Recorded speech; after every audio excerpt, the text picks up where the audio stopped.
Okay, this is a video inspired by Metarog. He did a video on his spinner rack, and so I wanted to do the same thing. And while I show you this is kind of a 70s spinner rack. This is the original 10 plates on it. Have Richie Rich, Spider-Man, Archie, and Superman. On this particular panel, someone scratched out Superman's eyes, which is hateful and mean, but there you go. Same on all four sides. Here we have magnetic Spider-Man that I got years ago, almost 2 decades ago, or about 2 decades ago, I guess. And he hangs out on the metal spinner rack. They got that wonderful sound, okay, that you always listened for as a kid in the grocery store to see if there were comics in the store. All right. Story about how I got this. It was before 2006. I'm not sure, somewhere between 2002 and 2006, when we lived in a certain part of western Oklahoma. Walked into a antique bookstore that I would frequent on a regular basis, and in Woodward, Oklahoma. And this was after I had lost an auction. I had bid up to $200 and had lost the auction on one just about like this.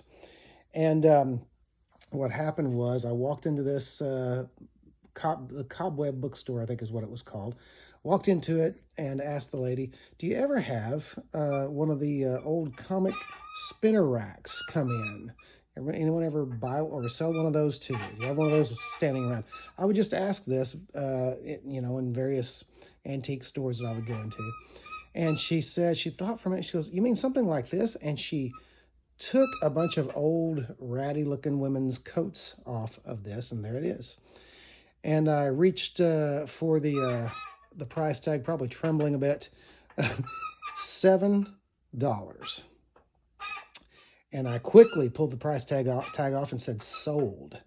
And she gave me that look, that told me that she knew she could have had more money, because I would have, on that particular day, probably gone up to, $100, $150. But anyway, so that's the story of my spinner rack. I do keep various beaters on here.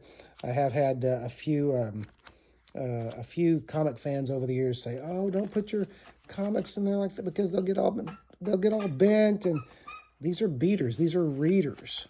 If I ever get to the point where I don't believe in reader copies, I will give up the hobby. Okay, everything is not to be preserved and slabbed and all that kind of good stuff. But just keep stuff. I've kept stuff on here for the kids ever since my little girl was a toddler. And so anyway, just lots of different, hi Oliver, and just lots of different books here for us to come and pick. And one of my favorite Daredevil titles ever, Sabu Sema Interiors, Gil Kane cover. Anyway, lots of good stuff. So just thought I'd share my spinner rack with the YouTube comics community. Thanks, Metarog, for the idea.